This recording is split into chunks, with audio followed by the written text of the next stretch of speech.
A paz do Senhor, gente, dia 349. Hoje nós vamos ler Filemão e Pedro, 1 Pedro. Filemão, só vamos ler um capítulo, que é só o que tem, né? Só tem um capítulozinho. E Pedro, 1 Pedro, primeira carta de Pedro, né? Tem 5 capítulos, nós vamos ler 2. Então vamos lá. Filemão. Paulo, prisioneiro de Cristo Jesus, e o irmão Timóteo. A você, Filemão, nosso amado cooperador, a irmã Áfia, a Arquipo, nosso companheiro de lutas, e a igreja que se reúne com você em sua casa. A vocês, graça e paz da parte de Deus, nosso Pai, e do Senhor Jesus Cristo. Sempre dou graças a meu Deus, lembrando-me de você nas minhas orações, porque ouço falar da sua fé no Senhor Jesus e do seu amor por todos os santos. Oro para que a comunhão que procede da sua fé seja eficaz no pleno conhecimento de todo o bem que temos em Cristo. Seu amor me tem dado grande alegria e consolação, porque você, irmão, tem reanimado o coração dos santos. Por isso, mesmo tendo em Cristo plena liberdade para mandar que você cumpra o seu dever, prefiro fazer um apelo com base no amor. Eu, Paulo, já velho e agora também prisioneiro de Cristo Jesus, apelo em favor de meu filho Onésimo, que gerei enquanto estava preso. Ele antes lhe era inútil, mas agora é útil, tanto para você quanto para mim. Mando-o de volta a você como se fosse o meu próprio coração. Gostaria de mantê-lo comigo para que me ajudasse em seu lugar enquanto estou preso por causa do Evangelho. Mas não quis fazer nada sem a sua permissão, para que qualquer favor que você fizer seja espontâneo e não forçado. Talvez ele tenha sido separado de você por algum tempo, para que você o tivesse de volta para sempre, não mais como escravo, mas acima de escravo, como irmão amado. Para mim ele é um irmão muito amado, e ainda mais para você, tanto como pessoa quanto como cristão. Assim, se você me considera companheiro na fé, receba-o como se estivesse recebendo a mim. Se ele o prejudicou em algo ou lhe deve alguma coisa, ponha na minha conta. Eu, Paulo, escrevo de próprio punho e pagarei, para não dizer que você me deve a própria vida. Sim, irmão, eu gostaria de receber de você algum benefício por estarmos no Senhor. Reanime o meu coração em Cristo. Escrevo-lhe certo de que você me obedecerá, sabendo que fará ainda mais do que lhe peço. Além disso, prepare-me um aposento, porque graças às suas orações espero poder ser restituído a vocês. Epáfras, meu companheiro de prisão por causa de Cristo Jesus, envia-lhe saudações, assim como também Marcos, Aristarco, Demas e Lucas, meus cooperadores. A graça do Senhor Jesus Cristo seja com o espírito de todos vocês. Agora vamos lá para a carta de Pedro. Essa aqui foi a carta de Paulo e o irmão Timóteo pro que eu esqueci o nome. Meu Deus, é para quem mesmo? Filemão. Filemão. Agora a carta para Pedro. Carta de Pedro. Aquela ali foi carta para Filemão. Agora a carta de Pedro. Vamos lá. 1 Pedro, capítulo 1. Pedro, apóstolo de Jesus Cristo, aos eleitos de Deus, peregrinos dispersos no Ponto, na Galileia,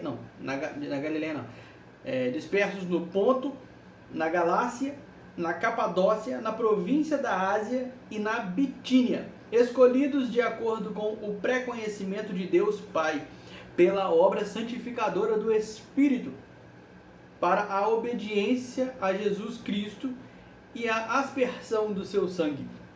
Graça e paz lhes sejam multiplicadas. Bendito seja o Deus e Pai de nosso Senhor Jesus Cristo, conforme a sua grande misericórdia. Ele nos regenerou para uma esperança viva, por meio da ressurreição de Jesus Cristo dentre os mortos, para uma herança que jamais poderá perecer, macular-se ou perder o seu valor. Herança guardada nos céus para vocês que, mediante a fé, são protegidos pelo poder de Deus até chegar à salvação, prestes a ser revelada no último tempo. Nisso vocês exultam, ainda que agora, por um pouco de tempo, devam ser entristecidos por todo tipo de provação.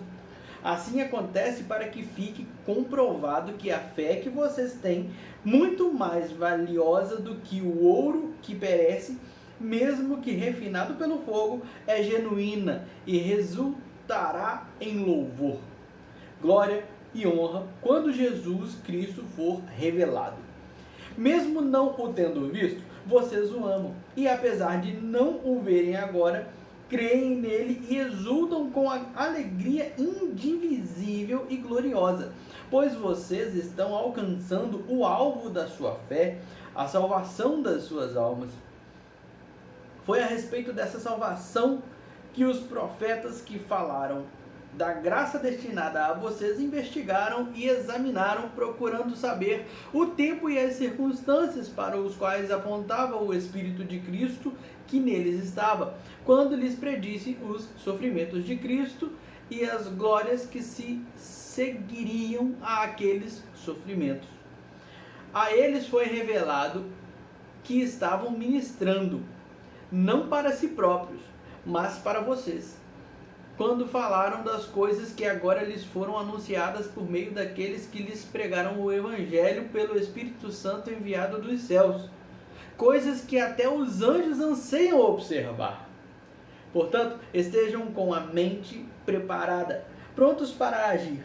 Estejam alertas e coloquem toda a esperança na graça que lhes será dada quando Jesus Cristo for revelado. Como filhos obedientes, não se deixem amoldar pelos maus desejos de outrora, quando viviam na ignorância. Mas, assim como é santo aquele que os chamou, sejam santos vocês também em tudo o que fizerem, pois está escrito: sejam santos, porque eu sou santo. Uma vez que vocês chamam Pai aquele que julga imparcialmente as obras de cada um, portem-se com temor durante a jornada terrena de vocês, pois vocês sabem que não foi por meio de coisas perecíveis como prata ou ouro que vocês foram redimidos da sua maneira vazia de viver, transmitida por seus antepassados, mas pelo precioso sangue de Cristo, como de um cordeiro sem mancha e sem defeito, conhecido antes da criação do mundo, revelado nestes últimos tempos em favor de vocês. Por meio dele vocês creem em Deus, que o ressuscitou dentre os mortos e o glorificou, de modo que a fé e a esperança de vocês estão em Deus. Agora que vocês purificaram a sua vida pela obediência à verdade, visando ao amor fraternal e sincero, amem sinceramente uns aos outros e de todo o coração. Vocês foram regenerados, não de uma semente perecível, mas imperecível, por meio da palavra de Deus, viva e permanente. Pois toda a humanidade é como a relva, e toda a sua glória como a flor da relva. A relva murcha e cai a sua flor, mas a palavra do Senhor permanece para sempre. Essa é a palavra que lhes foi anunciada.